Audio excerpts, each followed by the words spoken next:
এখানে কয়েক রকম মাছ আছে। এটা হলো, এটা কি মাছের নাম ভুলে গেছি। আর এটা হলো শিং মাছের কয়েকটা টুকরা, এটা পাঙ্গাস মাছের একটা পিস, আর এটা হলো চিংড়ি মাছ।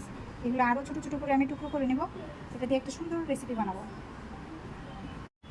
মাছগুলো আমি ধুয়ে পরিষ্কার করে নিয়েছি আর ছোটো ছোটো করে টুকরো করে নিয়েছি সবগুলো মাছ। যে সব মাছ আমি ছোটো করে টুকরো করে নিয়েছি। আর এটা হলো পেঁয়াজ কুচি, আদা রসুন বাটা, এটা হলো মরিচ গুঁড়া, হলুদ গুঁড়ো, ধনে গুঁড়ো, জিরের গুঁড়ো।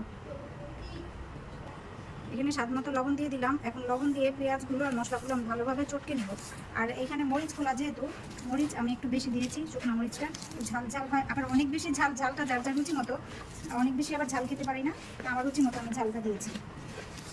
পেঁয়াজকে একদম নরম করে ফেলবো।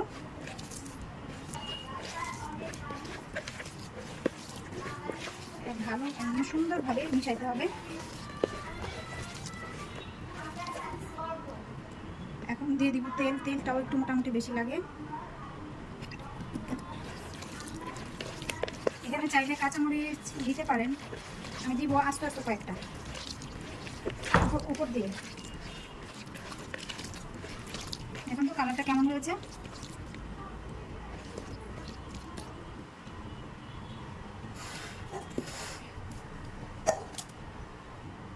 এটা যেহেতু মরিচ খোলা হবে, এখানে আমি লাউ পাতা নিয়েছি। লাউ পাতাগুলো আমি সুন্দর করে এখানে 4 পিস লাউ পাতা বিছিয়ে দিয়েছি। এখন এই লাউ পাতার উপরে আমি মাছগুলো দিয়ে দিব সুন্দরভাবে। এখন এটা উপরে দিয়ে আমি আরও 3টা লাউ পাতা দিয়ে ঢেকে দিব।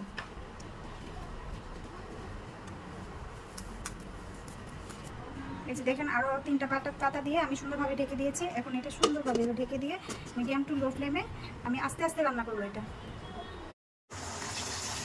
দেখেন কালারটা কি সুন্দর হয়েছে, তেলগুলো উপরে উঠে আসছে, মনে হচ্ছে আমি বেশি তেল দিয়ে দিয়েছি।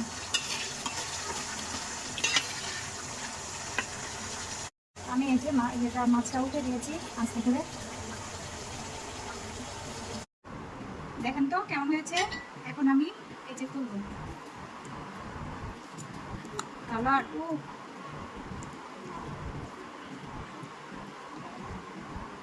সব সিদ্ধ হয়ে গেছে। ঘ্রাণটাও অনেক সুন্দর সুন্দর আসছে না ঘ্রাণটা?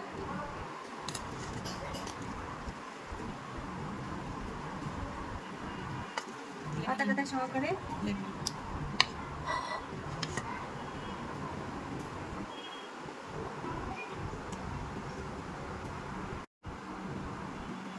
গরম গরম ভাত, গরম গরম তরকারি, অসাধারণ,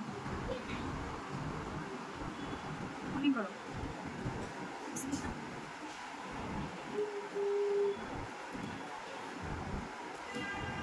ভালো হয়েছিল?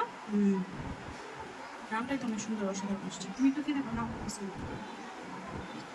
আমরা 2 বোনের, এটা এইসব তরকারিটা হলো আমাদের 2 বোনের, কেউ খাবে না, বাচ্চা কাচ্চা কেউ না। এই জন্য ভালো হয় না তো, লেস্টেজ দিয়ে আবার রান্না করছি। আমি পিওর কোনো মাংস মাছের পিস দিয়ে রান্না করিনি, কারণ বেশি ঝাল হয়ে গেলে বাচ্চারা খেতে পারবে না বলে 2 বোনের জন্য রান্না করেছি।